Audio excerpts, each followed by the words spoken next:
ରାସ୍ତା ପାଲଟିଛି ମରଣ ଯନ୍ତା। ଦେଖି ନ ଦେଖି କୁମ୍ଭକର୍ଣ୍ଣ ନିଦ୍ରାରେ କୋରାପୁଟ ପୌର ପରିଷଦ। ବଡ଼ ଦୁର୍ଘଟଣା ନ ଘଟୁ ସେଥିପାଇଁ ନିଦ୍ରାରୁ ଉଠିବାକୁ ପ୍ରଶାସନକୁ ଅନୁରୋଧ କଲେ କୋରାପୁଟ ଜନସାଧାରଣ। କୋରାପୁଟ ସଦର ମହକୁମାରେ ଥିବା ପୋଡ଼ା ଲାଇନ୍ 26 ନମ୍ବର ଜାତୀୟ ରାଜପଥ ଠାରୁ ମେଡିକାଲ କଲେଜ ପର୍ଯ୍ୟନ୍ତ ସଂଯୋଗ କରୁଥିବା ରାସ୍ତା ପ୍ରାୟ 2 ବର୍ଷ ହେବ ଅର୍ଦ୍ଧନିର୍ମିତ ଅବସ୍ଥାରେ ପଡ଼ି ରହିଛି। ପୋଡ଼ା ଲାଇନ୍ ରାସ୍ତାରେ ବିରାଟ ବଡ଼ ବଡ଼ ଗାତ ସୃଷ୍ଟି ହୋଇଛି, ଯାହାଫଳରେ ଲୋକେ ଯିବା ଆସିବାରେ ଅନେକ ଅସୁବିଧାର ସମ୍ମୁଖୀନ ହେବାକୁ ପଡ଼ୁଛି ବୋଲି ଅଭିଯୋଗ କରିଛନ୍ତି ପୁଚୁଲା ସାହିର ବାସିନ୍ଦା କେ ନାଗେଶ। କହିଛନ୍ତି କି ଏ ରାସ୍ତା ଦେଇ ନିତିଦିନ ହଜାର ହଜାର ଗାଡ଼ି ମଟର ଯିବା ଆସିବା କରୁଛି।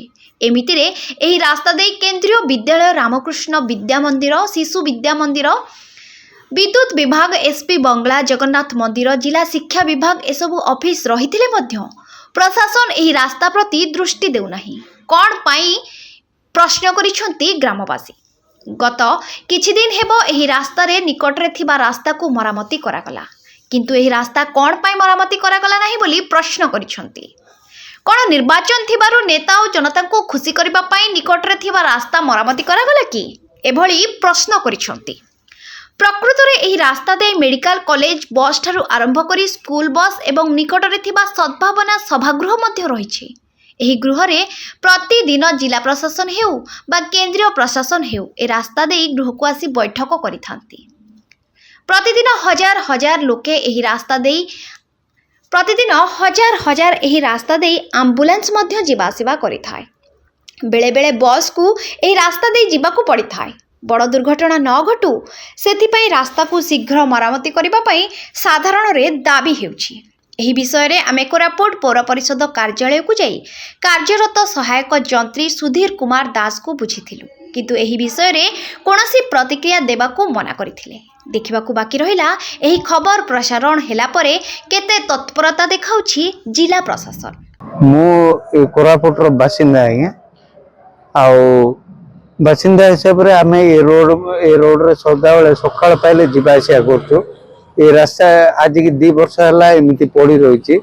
ଏ ରାସ୍ତା ଦେଇକି ଆମ୍ବୁଲାନ୍ସ ସବୁ ଯିବା ଆସିବା କରୁଛି, ଏମର୍ଜେନ୍ସି ଟାଇମ୍ରେ ବସ୍ ବି ଯିବା ଆସିବା କରୁଛି, କିନ୍ତୁ ଏ ରାସ୍ତା ପ୍ରତି କାହାର ଧ୍ୟାନ ନାହିଁ। ଅଫିସର ମାନେ ବି ଏ ରାସ୍ତା ଦେଇକି ଯିବା ଆସିବା କରୁଛନ୍ତି, ସିନା କିଛି ରେସ୍ପଣ୍ଡ କରୁନାହାନ୍ତି। ସେଟା ଦୁଃଖର ବିଷୟ ଆଜ୍ଞା।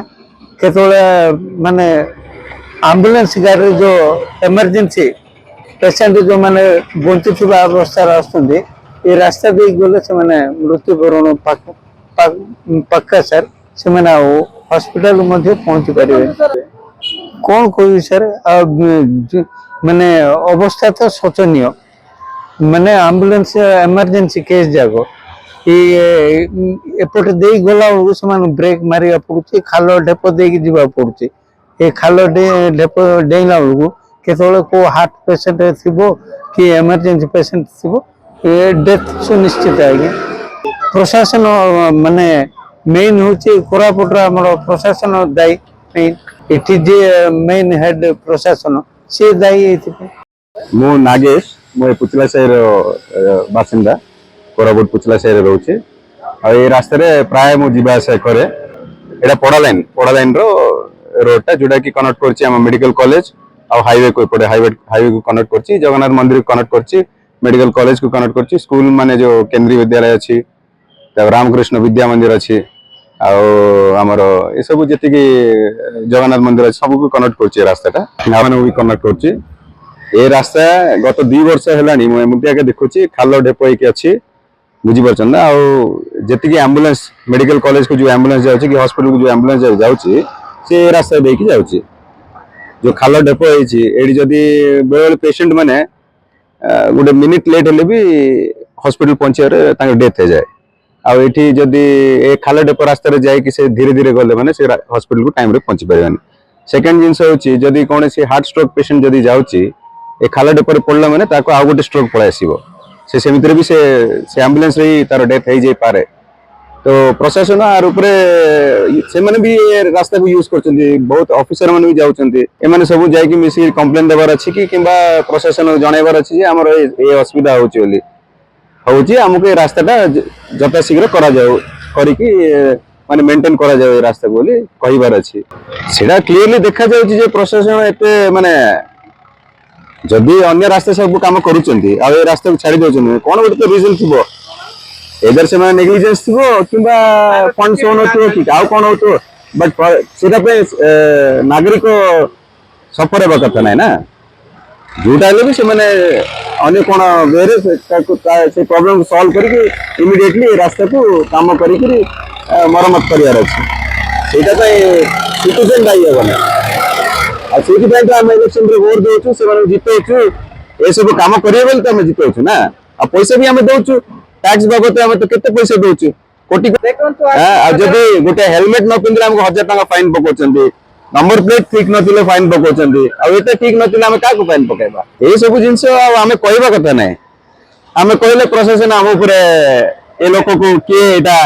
कोन भाई कहिछि हम विरोध रे काई कहउचंदी किंतु एटा लोकंकर सुविधा पे हम कहउचले से मैं ताको पॉजिटिवली नै कि ताको ईगो को न नै करी काम करिबार अछि हमको दरकार काम जे हो एक्स वाई जेड नै कि आपण कोन कहउचन से जिंस तो मैं सेति कि चाहिए आवर गवर्नमेंट बॉडीज जुटा भी जेति भी अछि जे माने गवर्न करचन ए रास्ता जार अंडर भी आछि से माने ता प्रति टी नेग्लिजेंस थिला वाला लागुचे पछरे कारण कोन अछि हम जानिनी किंतु हमक तो सिटीजन को सेया लागियो ना एटा नेग्लिजेंस होउची बोली हमें डायरेक्टली कहि परिबनी किंतु हम कारण जानले हम कहि परिया जदि से माने प्रकृति रे से माने दाई ना आ कोन फैक्टर्स अछि काहे की करि परनांती हमक जणाइबार अछि से माने पब्लिक को जणाइबार अछि पब्लिक संगे कम्युनिकेट करियार अछि खाली वोट नेला परे तांगर मने इच्छा काम करले पब्लिक किछि जानि परिबनी पब्लिक कहइबो आगे से माने दाई बोली आ पब्लिक आ कोन कहइबो कोरापुटरू करुणा महानंदियाको रिपोर्ट फोकस प्लस।